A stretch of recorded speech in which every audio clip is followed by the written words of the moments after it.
¿Cómo están, queridos alumnos? Qué bueno poder estar conectados por medio de la plataforma de YouTube, por medio de la plataforma del aula virtual de nuestro colegio, de la institución educativa Francis Collins. Y hoy día vamos a empezar a trabajar nuestro curso de formación cristiana con nuestro tema Las plagas de Egipto, parte 2. ¿Está bien? Entonces, queremos hacer un poco de historia bíblica, queremos ver un poco el contexto del cual nos estábamos refiriendo. Nos habíamos quedado en la última clase, ya Moisés y Aarón, bueno, Moisés había buscado a su hermano Aarón en Egipto y habían ido a presentarse delante del faraón para poder realizar la solicitud o para poder realizar el propósito por el cual Moisés estaba en esta tierra, que era liberar al pueblo de Israel de las tierras de Egipto.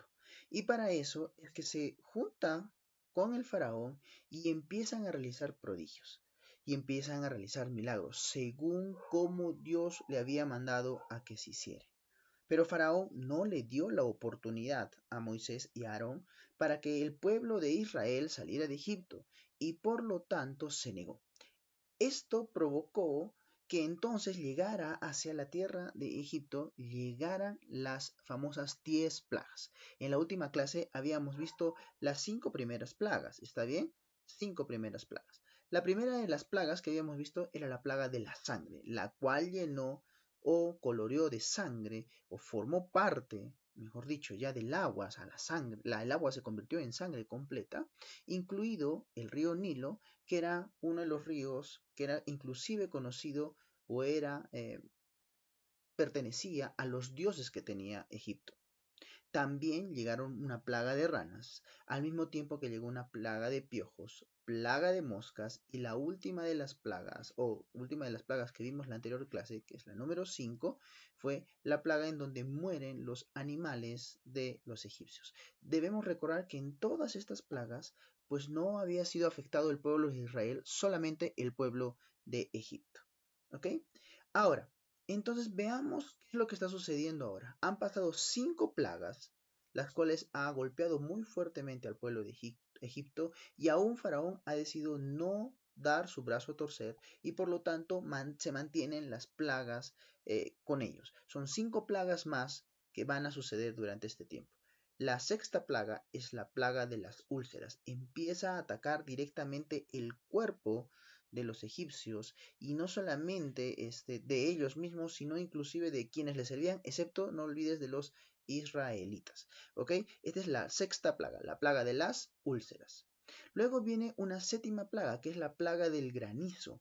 Empieza a llover granizo en todo Egipto, una cosa que no se había visto antes, que no había golpeado antes tan fuertemente, pero ahora esta plaga empieza a golpear muy fuertemente a los egipcios. Es interesante también que hay que resaltar que la octava plaga es la plaga de las langostas, lo que provoca inclusive que los cultivos que tenían los egipcios se terminen de destrozar o ya no haya cultivos para ellos, entonces la comida empieza a escasear por la octava plaga. Cada momento que el faraón endurecía su corazón, cada instante que el faraón endurecía su corazón y no le permitía al pueblo de Israel salir de Egipto, entonces las plagas iban aumentando en nivel a tal punto que estaban empezando a atacar completamente no solamente su cuerpo, sino también la oportunidad, la bonanza que tenían. Recordemos que el pueblo de Egipto era reconocido como un pueblo de bonanza y un pueblo que era el futuro, en aquel momento era el futuro de la humanidad. ¿Está bien? Pero el endurecimiento del corazón de Faraón provoca entonces que el pueblo de Egipto empiece a sufrir y a sufrir la ira de Dios. Es lo que ellos están pensando en este momento y es lo que están empezando a recibir a causa del duro corazón del faraón. Interesante también que una de las plagas que viene a partir de ahora, que es la novena plaga y la penúltima plaga, es la plaga de las tinieblas. Todo Egipto se oscurece y empieza a cubrir aquello que les daba tranquilidad y satisfacción, la oportunidad de la luz completa para ellos. Ahora ellos empiezan a estar en tinieblas. Esto ya empieza a dar un presagio de aquello que iba a venir y que en realidad Faraón quería ocultarlo o realmente se estaba tapando los ojos, a pesar de que había escuchado ya 9 veces decir de parte de Moisés de que debía dejar salir libre al pueblo de Israel, él aún no deseaba hacerlo. Recuerden que en aquel momento el faraón se consideraba como un dios y nadie podía decirle a un dios qué hacer. Era el dios quien decidía que se hicieran las cosas. Y faraón está viéndolo de esta manera. Por eso es que el corazón del faraón es que empieza a endurecerse aún más, olvidando así que hay un Dios sobre todas las cosas y un único Dios verdadero, el cual es el que envía a Moisés y el cual le da su propio nombre y le dice que cuando hable inclusive con el pueblo de Israel, hablando de Moisés ahora, les dijera que se presentase y presentara a quien lo había enviado, que era el mismo Dios, y dijera que él era el que es. Cuando Moisés, recuerden, le pregunta, ¿quién me envía? Él dice, diles que yo soy el que soy.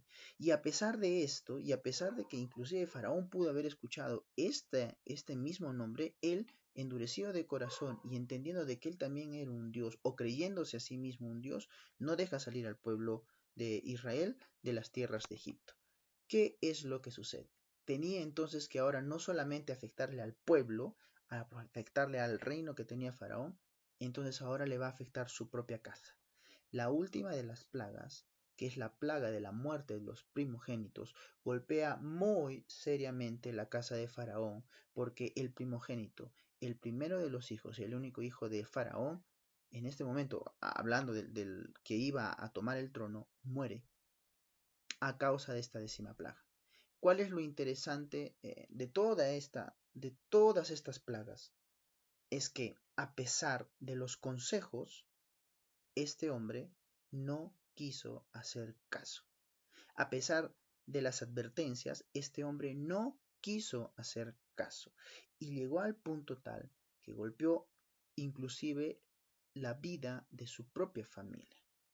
La historia bíblica nos dice que después de esto, Faraón permite que el pueblo de Israel salga de Egipto.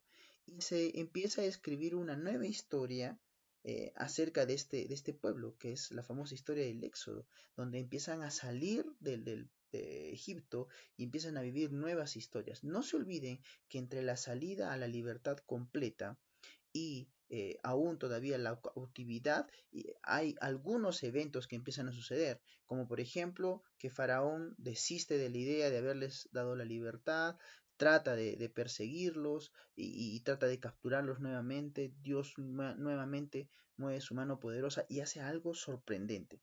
Pero hay algo que de repente olvidamos y que no deberíamos pasar por alto de la décima plaga, que Dios le pide al pueblo de Israel que ellos hagan algo que normalmente no se hacía y que era la primera vez que lo iba a hacer el pueblo de Israel.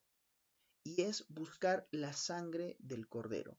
Porque la décima plaga, recuerde, que es la que mata a los primogénitos, es basada en el ángel de la muerte. Y el ángel de la muerte iba a pasar por todo Egipto, iba a buscar a los primogénitos e iba a matarlos. Pero Dios le da una alternativa al pueblo de Israel. Les pide que ellos utilicen la sangre de un cordero y lo pongan en el pórtico, en el umbral de las casas, ¿ok? Este cordero sin mancha, puro e inocente, que fuera sacrificado y su sangre colocado en las puertas de las casas de los israelitas, por lo cual hace de que ahora solamente ellos sean protegidos. Los hijos primeros o los primogénitos de la casa de Israel son protegidos y no mueren. Y repito, no mueren a causa de la pasada o la visita del ángel de la muerte en todo Egipto, pero sí todos los demás.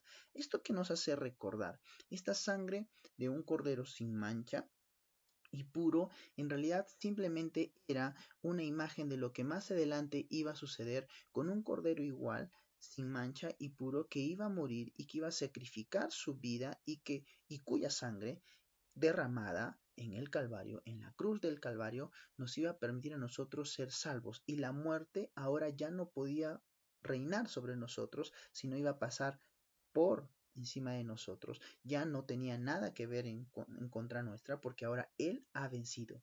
Jesús ha vencido.